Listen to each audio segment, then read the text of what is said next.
শাইতানির রাজিম। বিসমিল্লাহির রহমানির রহিম। আলহামদুলিল্লাহি রাব্বিল আলামিন।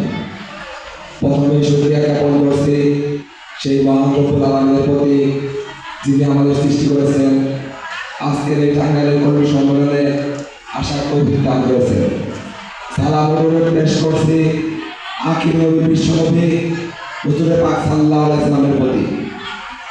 সালাম জানাই টাঙ্গাইলের ঐতিহ্যবাহী পল্লী পরিবারের সন্তান জামাল আল ইমাম দালিদার প্রকাইম জনাব মোহাম্মদ রাইজেদ খান পল্লীর প্রতি।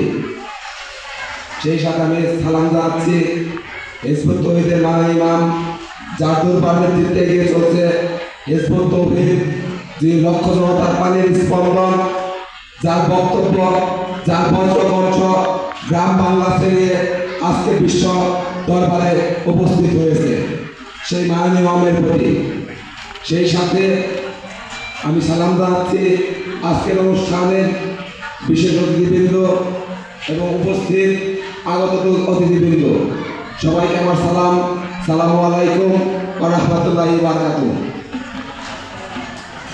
সম্মানিত উপস্থিতি, আজকের এই অনুষ্ঠান গতানুগতিক কোনো রাজনৈতিক বক্তব্য নয়। আপনারা জানেন আমরা এমন এক সময় এখানে এসে একত্র হয়েছি যেখানে বিগত এক শতাব্দীতে 14 কোটি বনি আদমকে হত্যা করা হয়েছে। আমরা এমন এক সময় এখানে এসে একত্র হয়েছি যেখানে নিরপরাধ রক্তে, শিশুর রক্তে আজকে এই পৃথিবীর মাটি ভেজা। আজকে আমরা এমন এক সময় এখানে এসে একত্র হয়েছি যেখানে সমগ্র পৃথিবীময় বিশ্বযুদ্ধ চলছে। ইতিমধ্যে 2টা বিশ্বযুদ্ধ হয়ে গেছে, 3য় বিশ্বযুদ্ধের ধার বাঁধতে আমরা এখানে এসে একত্র হয়েছি। সম্মানিত উপস্থিতি, আপনারা জানেন আজকে এই যখন আমাদের করোনা অবস্থা, সেই সময় আমরা যা মুসলিম জাতি, সেই মুসলমান জাতি, আমাদের কি করুণ পরিণতি এটা আপনারা জানেন। আজকে সমগ্র পৃথিবীময় 800 কোটি জনসংখ্যার মধ্যে এই মুসলিম হচ্ছে 200 কোটি, কিন্তু সমগ্র পৃথিবীময় মার খাচ্ছে কে? এই মুসলমান। আজকে যদি আপনারা লক্ষ্য করেন, একটার পর একটা দেশ ধ্বংস করে দিচ্ছে কার? এই মুসলমানের। আপনারা যদি লক্ষ্য করেন, বিগত 1 বছরের মধ্যে 1 লক্ষের অধিক ফিলিস্তিনিকে হত্যা করা হয়েছে। এখানে পাখির মতো হত্যা করা হয়েছে, তাদের দেহ বোমার আঘাতে লন্ডভন্ড হয়ে গেছে। আপনারা এটা জানেন। সম্মানিত উপস্থিতি, আপনারা জানেন মুসলিম নামক দেশ আমাদের ঠিক পার্শ্ববর্তী যে মায়ানমার, সেই মায়ানমারের কি করুণ পরিণতি। সেই জায়গা থেকে 24 লক্ষ রোহিঙ্গা তাদের সেই দেশ থেকে বিতাড়িত করে দিয়েছে। এরকম সমগ্র পৃথিবীময় আজকে মার খাচ্ছে এই মুসলমান। কেন এই পরিণতি? এই পরিণতি তো আমাদের হওয়ার কথা ছিল না। এই অবস্থা কেন?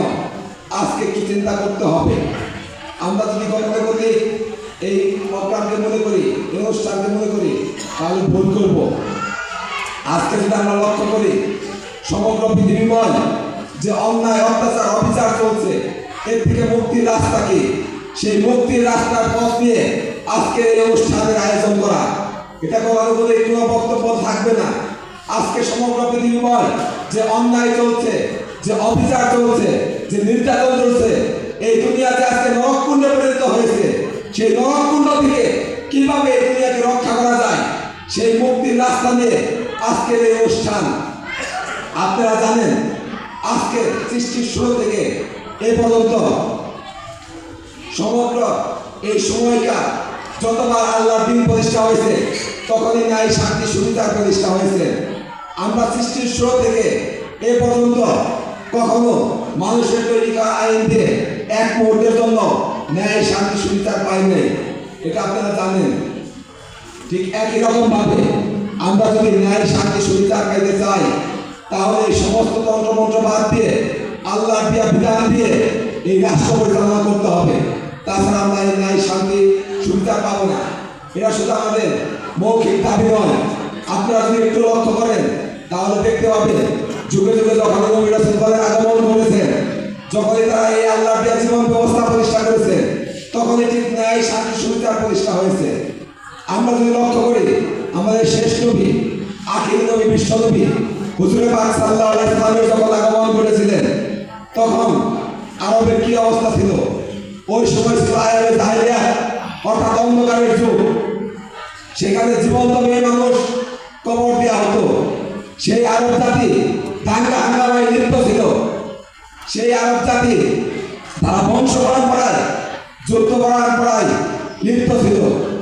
সেই আরব জাতিকে আমাদের আখির নবী বিশ্বনবী হুজুরে পাক সাল্লাল্লাহু আলাইহি ওয়াসাল্লাম উনি এই কালামার মধ্যে ঐক্যবদ্ধ করে আল্লাহ দেওয়া জীবন ব্যবস্থা অনুযায়ী তিনি ন্যায় শান্তি সুবিচার প্রতিষ্ঠা করলেন।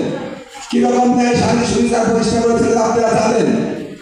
উনি যখন নবুয়্যতপ্রাপ্ত হলেন, সেই নবুয়্যতপ্রাপ্ত হওয়ার প্রথম উনি সমগ্র মানব জাতিকে অ্যাড্রেস করে বলেছিলেন, ইয়া আইয়ুহান নাস লা ইলাহা ইল্লাল্লাহ তুফলিহুন। এই প্রথম এই আহ্বান ছিলেন। উনি প্রথম ঘোষণা করেছিলেন সমগ্র মানব জাতি যদি এক আল্লাহর হুকুম ছাড়া অন্য কারো হুকুম না মানে তাহলে সব হবে সে সকল কাজ।